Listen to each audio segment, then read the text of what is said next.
Dear students, I am Dr. Manisha Sharma, Associate Professor, Department of Zoology, JDB Government Girls College, Kota. Today, we'll study the topic Ecological Organization in the Biosphere that is included in the paper 3rd. This topic basically is a very basic, it deals with the basic concepts and meanings of a few terms that are very frequently used. यानी कि पारिस्थितिकी के अंतर्गत आने वाले जो आधारभूत अवधारणाएं हैं और जो बहुत कॉमन टर्म्स हैं जो कि इस के अंदर आते हैं उसके बारे में आज हम रिवाइज़ करेंगे। आप लोग सब इसके बारे में पहले पढ़ चुके हैं, परंतु एक बार पुनः अपन रिवाइज़ करेंगे इसके बारे में और ये देखेंगे कि इकोलॉजिकल ऑर्गेनाइजेशंस के अंतर्गत क्या क्या बेसिक चीज़ें आती हैं। तो सबसे पहले बायोस्फीयर, आपने नाम सुना होगा कि बायोस्फीयर हम किसे कहते हैं। The layer of life on earth, deepest ocean से लेकर upper most reaches of the atmosphere, जहाँ तक कि लाइफ कैन सर्वाइव, वो जोन जो कि जो ओशन है उसके सबसे डीपेस्ट लेवल से लेकर और एटमॉस्फेयर यानी कि आसमान के सबसे ऊंची उस छोर तक जहाँ तक कि जो है लाइफ सर्वाइव कर सकती है, ये पूरा का पूरा एरिया बायोस्फीयर के अंतर्गत आता है। अब हम बात करते हैं इकोलॉजी। इकोलॉजी ऑफ कोर्स आपका पेपर ही इकोलॉजी है। तो पारिस्थितिकी किसे कहते हैं हम और ये किस प्रकार से इस शब्द की उत्पत्ति हुई है। तो सर्वप्रथम जो पारिस्थितिकी है या ecology, it is a Greek word. ये ग्रीक भाषा के 2 शब्दों से बना है जिसके अंतर्गत ओइकोस का मतलब होता है हाउस या प्लेस वेयर वन लिव्स, यानी कि आवास या वो ग्रह, और दूसरा होता है लोगोस जिसका मतलब होता है स्टडी, यानी कि जीवों के उनके प्राकृतिक आवास में अध्ययन को हम इकोलॉजी कहते हैं। That is the study of interaction among organisms and their environment is known as ecology. अब परिस्थिति को समय समय पर कई वैज्ञानिकों द्वारा परिभाषित किया गया है, जैसे कि अर्नेस्ट हैकेल ने, उनके अनुसार पारिस्थितिकी प्रकृति की अर्थव्यवस्था से संबंधित ज्ञान है, अर्थात यह सजीवों के कार्बनिक एवं अकार्बनिक वातावरण के साथ संपूर्ण संबंधों का अध्ययन है। उसी प्रकार से ओडम एक बहुत जाने माने इकोलॉजिस्ट थे। उनके अनुसार पारिस्थितिकी तंत्र यानी कि इकोसिस्टम की संरचना एवं कार्य के अध्ययन को पारिस्थितिकी कहते हैं। तो इकोसिस्टम में आप देखेंगे कि there are different levels of organisation, आप चित्र में भी देख सकते हैं। सबसे पहले हम बात करते हैं इंडिविजुअल ऑर्गेनिज्म की, जो बेसिक यूनिट है इकोसिस्टम का। तो एक इंडिविजुअल जो है एक पर्टिकुलर स्पीशीज़ को बिलोंग करता है। आप चित्र में देख सकते हैं कि बारहसिंगा नज़र आ रहा है एज एन इंडिविजुअल, जो कि एक पर्टिकुलर स्पीशीज़ को बिलोंग करता है। नेक्स्ट जो टायर है वो है पॉपुलेशन का, यानी all members of the same species living in the same habitat, उसी हैबिटेट के अंदर रहने वाली उसी प्रकार के सेम इंडिविजुअल्स का जो पॉपुलेशन है, जो झुंड है, बारहसिंगों का झुंड आपको पॉपुलेशन के अंतर्गत नज़र आ रहा है। So that is known as population. फिर आता है कम्युनिटी। कम्युनिटी क्या होता है? कम्युनिटी जो है एक कलेक्शन है populations of many different species in a certain area at a certain point of time, यानी कि विभिन्न प्रकार की जो पॉपुलेशंस हैं उनके ग्रुप्स एक पर्टिकुलर टाइम पर और एक पर्टिकुलर एरिया में जहाँ मौजूद हैं वो मिलकर एक कम्युनिटी बनाते हैं। अब आगे ये जो कम्युनिटीज़ हैं एक पर्टिकुलर प्रकार के वातावरण में उपस्थित होती हैं और इनके आपस के अंदर जो है कई इंटरैक्शंस होते हैं, तो वो सारी चीज़ें मिलके एक इकोसिस्टम बनाते हैं। Then ecosystem constitute a biome. Biome क्या चीज़ है? प्रकृति में अनेक जीव समुदाय साथ साथ रहते हैं और इन जीव समुदायों के पारिस्थितिक तंत्र बायोम के अंतर्गत आते हैं। तो ये बात हुई आपकी बायोम की जो नेक्स्ट लेवल पर है। और finally you have the biosphere. तो प्रकृति में विभिन्न प्रकार के कई इकोसिस्टम्स यानी पारिस्थितिकी तंत्र पाए जाते हैं जो कि बायोम के अंतर्गत आते हैं और ये सभी मिलकर एक वृहद पारिस्थितिकी तंत्र का निर्माण करते हैं जिसे जीव मंडल या बायोस्फीयर कहा जाता है। तो ये हुए डिफरेंट लेवल्स ऑफ ऑर्गेनाइजेशन एक बायोस्फीयर के अंतर्गत, जिसका कि आप इन टर्म्स का individual, population, community, ecosystem, biome, इनका जो है आपने अपने कई जो चैप्टर्स पढ़े हैं उसके अंतर्गत इनका प्रयोग किया होगा। लेकिन फिर भी कई बार ये होता है कि हम समझते हुए भी इसे प्रॉपरली परिभाषित नहीं कर पाते हैं, तो इसलिए ये रिवीजन ज़रूरी है।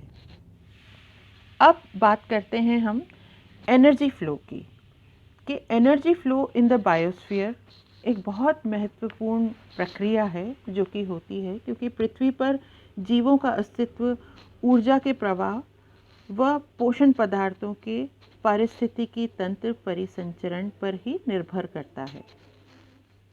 जो समुदाय हैं, समुदाय में जो जीव हैं, इनकी बहुलता एवं उनमें जटिलता इन दोनों पर निर्भर करता है और समुदाय में ऊर्जा के प्रवाह एवं पोषण पदार्थों के परिसंचरण को अलग नहीं किया जा सकता।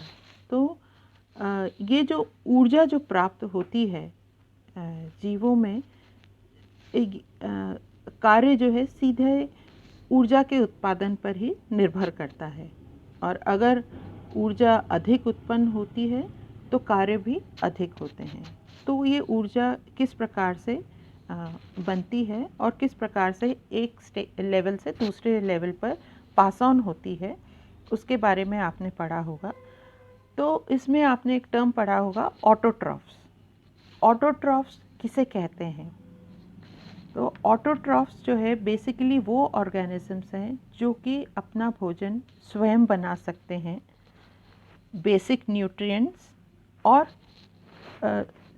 सनलाइट यानी कि सूर्य की ऊर्जा को उपयोग में लेते हुए ये अपना भोजन बना सकते हैं। इन ऑटोट्रॉफ्स को प्रोड्यूसर्स भी कहा जाता है। तो ऑटोट्रॉफ्स में ऑटो का मतलब होता है सेल्फ और ट्रॉफ का मतलब होता है फीडर। तो ये एक ग्रीक शब्द है ऑटोट्रॉफ जिसका मतलब होता है सेल्फ फीडर यानी अपने आप स्वयं का भोजन बनाकर खाने वाला प्राणी। नेक्स्ट आपने पढ़ा होगा हीटेरोट्रॉफ्स। तो हीटेरोट्रॉफ्स क्या हैं? They are consumers at any level that can not make their food, यानी कि ये अपना भोजन अपने आप नहीं बना सकते हैं और इसलिए ये अपने भोजन की प्राप्ति के लिए और जिससे कि ये ऊर्जा भी इनको मिलती है, खाने से डेफिनेटली ऊर्जा मिलती है, तो वो जो है ऑटोट्रॉफ से लेते हैं, तो इसलिए इन्हें कंज्यूमर कहा जाता है। हीटेरोट्रॉफ यानी कि विथ फीड ऑन अदर्स, यानी कि जो कि दूसरों के ऊपर निर्भर रहता है अपने भोजन के लिए। सो दे आर हीटेरोट्रॉफ्स। तो बेसिकली दो शब्द आपने डेफिनेटली पढ़े हैं पहले भी, ऑटोट्रॉफ्स और हीटेरोट्रॉफ्स, जिसको कि हमने फिर से रिवाइज कर लिया है। अब हम बात करते हैं कंज्यूमर, जो कि हमने अभी पढ़ा हीटेरोट्रॉफ्स होते हैं। तो प्राइमरी कंज्यूमर्स हम किसे कहते हैं? herbivores, an organism that eats primary producers. इस primary consumer जो कि ज़्यादातर herbivores होते हैं. herbivores वो organisms होते हैं जो ज़्यादातर पादप पदार्थों पर से ही अपना भोजन ग्रहण करते हैं के रूप में, पादप पदार्थों को के रूप में अपना भोजन ग्रहण करते हैं. उन्हें हम herbivores कहते हैं. So they are the primary consumers because they eat primary producers. Example है कोई भी कैटल ले लीजिए या फिर आप जो है ग्रास हॉपर भी ले सकते हैं. सेकेंडरी कंज्यूमर के अंतर्गत आते हैं वो ऑर्गेनिजम्स जो कि प्राइमरी कंज्यूमर्स को अपने भोजन के रूप में प्राप्त करते हैं. जैसे कि एक वॉबलर, एक चिड़िया ग्रास हॉपर को खाती है तो वो सेकेंडरी कंज्यूमर हो गई. और उसके बाद आते हैं टर्शरी कंज्यूमर्स, यानी कि वो ऑर्गेनिजम्स जो कि सेकेंडरी कंज्यूमर्स को खाते हैं. जैसे कि गिद्ध है, चील है, वो जो है छोटी चिड़ियाओं को खाती है.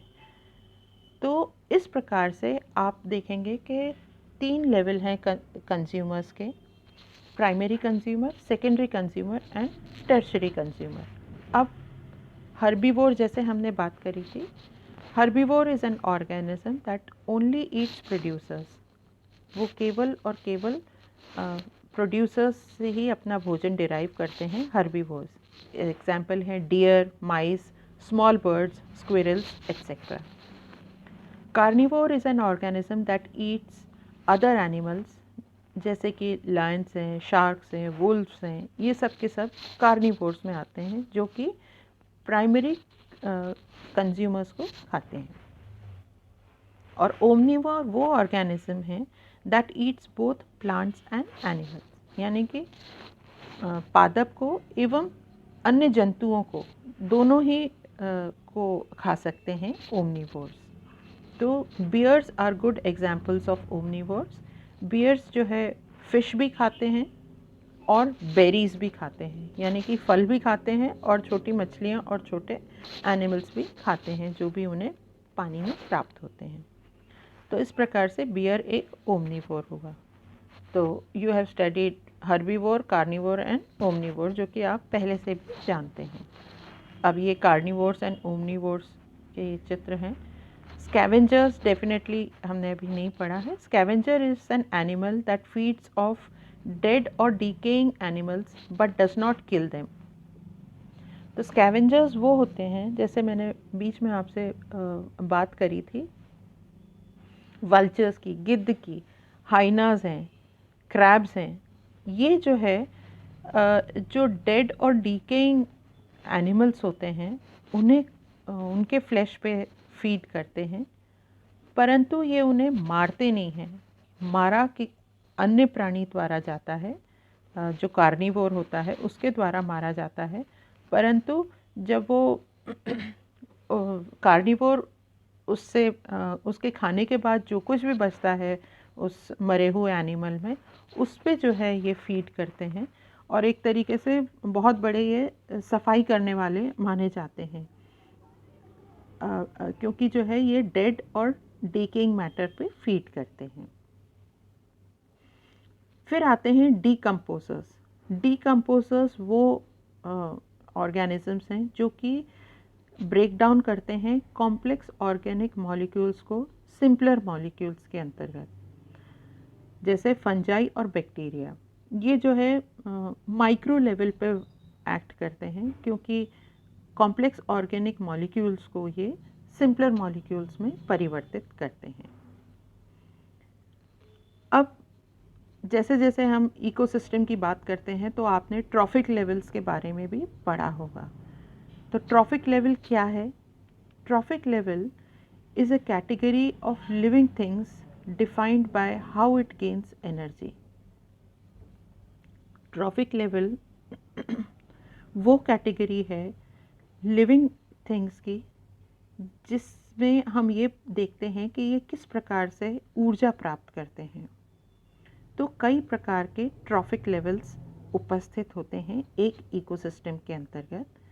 The trophic levels are numbered based on the number of steps they are away from the energy source.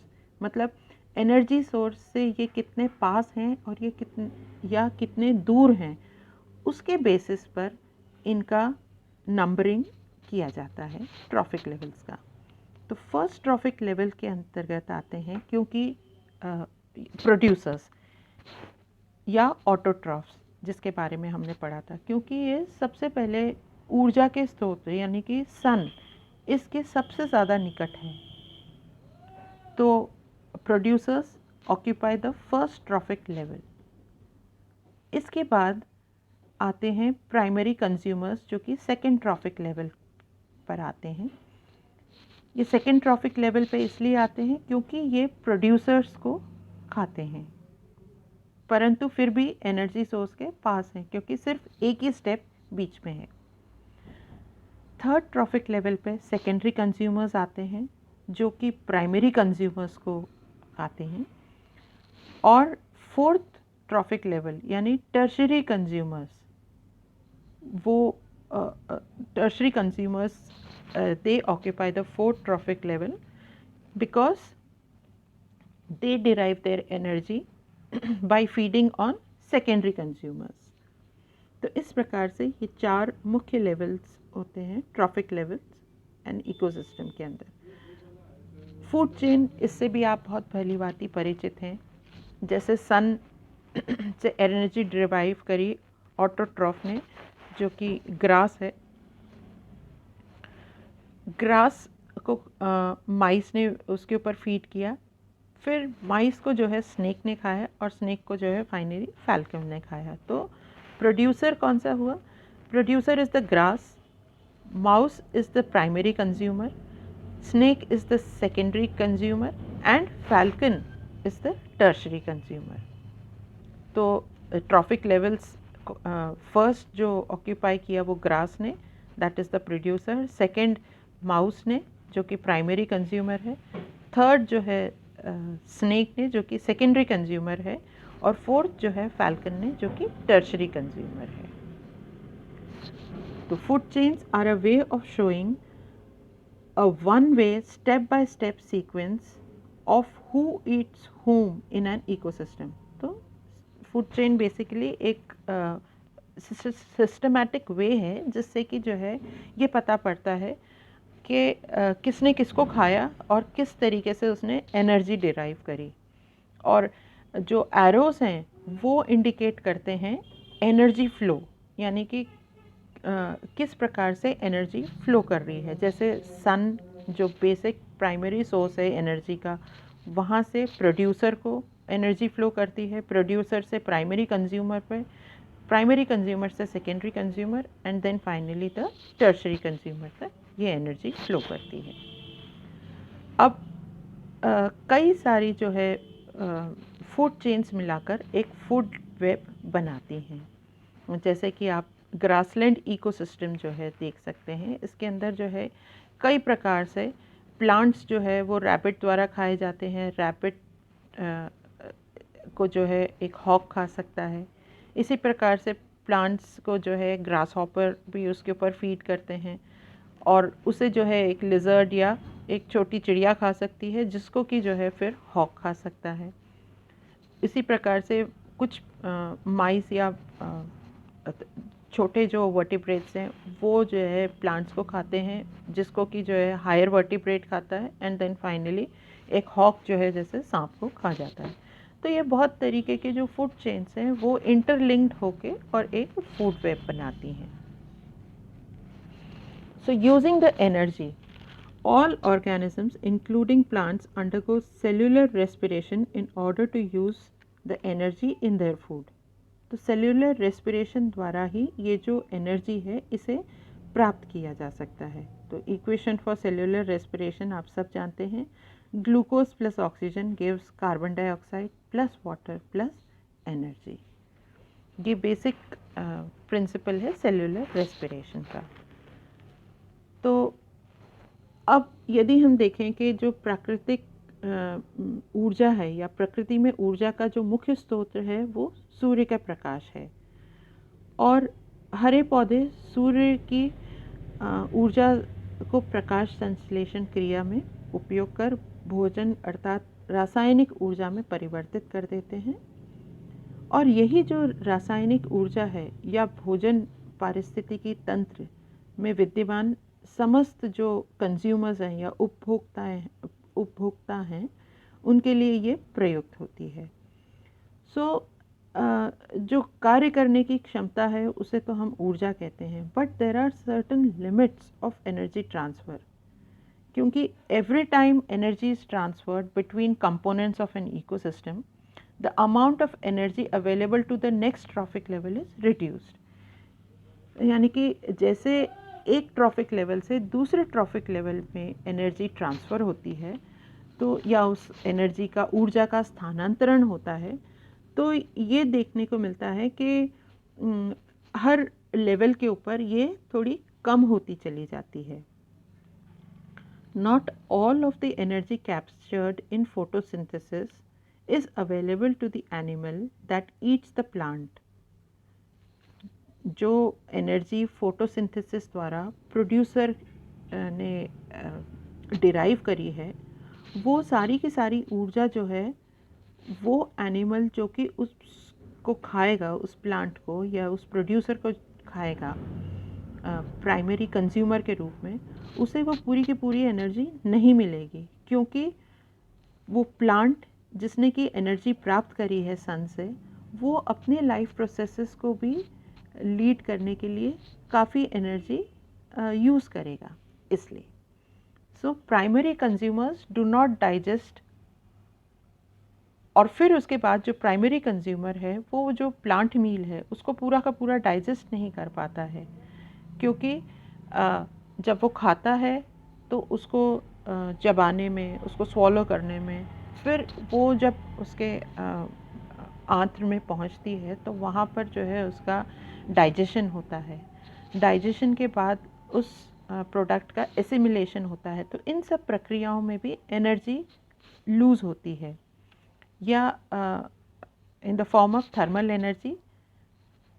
और क्योंकि कई केमिकल ट्रांसफॉर्मेशंस होते हैं कि जैसे जो कॉम्प्लेक्स शुगर्स हैं वो सिंपलर शुगर्स में ब्रेक डाउन होती हैं, तो इस ब्रेक डाउन में जो है काफ़ी कुछ थर्मल एनर्जी रिलीज़ होती है। तो इसलिए जो उसने एनर्जी प्राप्त करी थी प्राइमरी प्रोड्यूसर से, वो उसको पूरी की पूरी वो एसिमिलेट नहीं कर पाता, उसमें से कुछ ही एनर्जी एसिमिलेट कर पाता है।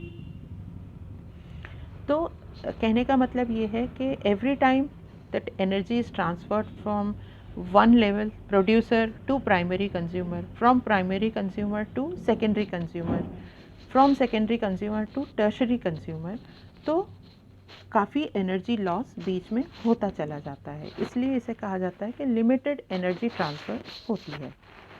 The 10% rule, only 10% of the energy plants receive is stored and therefore is pass to the primary consumers. तो जितनी एनर्जी प्लांट्स ने ली है उसमें से केवल वो 10% ही स्टोर कर प्राइमरी कंज्यूमर्स तक पहुंचाते हैं। उस 10% जो एनर्जी होती है जो प्राइमरी कंज्यूमर्स तक पहुंचती है, उसमें से कुछ ही भाग जो है सेकेंडरी कंज्यूमर्स तक पहुंचता है। और इस प्रकार से हर ट्रॉफिक लेवल पे there is less energy that is available, जो कि इस डायग्राम से आप बहुत अच्छे से समझ पाएंगे कि ट्रॉफिक लेवल्स हैं 1 2 3 4 5, और जो एनर्जी ऑब्टेन करी है, तो सनलाइट जैसे है तो वहाँ पे 100% एनर्जी उपस्थित है, परंतु उससे सनलाइट से जो एनर्जी प्राप्त करी प्रोड्यूसर ने वो केवल 10% ही थी। Only the energy that is retained is only 10% by the producer. उसके बाद फर्स्ट ट्रॉफिक लेवल पे आप, सेकेंड ट्रॉफिक लेवल पे आप देखेंगे कि केवल 1% ही प्राइमरी कंज्यूमर द्वारा रिटेन कर पाए वो। थर्ड ट्रॉफिक लेवल पे सेकेंडरी कंज्यूमर केवल 0.1% रिटेन कर पाए। फोर्थ ट्रॉफिक लेवल पर 0.01% एनर्जी ही रिटेन कर पाए, और फिफ्थ ट्रॉफिक लेवल पर केवल 0.001% एनर्जी ही वो रिटेन कर पाए हैं। तो इस प्रकार से एनर्जी लॉस होता चला जाता है और सबसे नीचे का जो बेस है वहाँ पे सबसे अधिक एनर्जी प्राप्त करता है प्रोड्यूसर, और ऊपर वाला जो लेवल्स है उसमें एनर्जी डिक्रीज होती चली जाती है. सो to go through this lecture once again, thank you very much.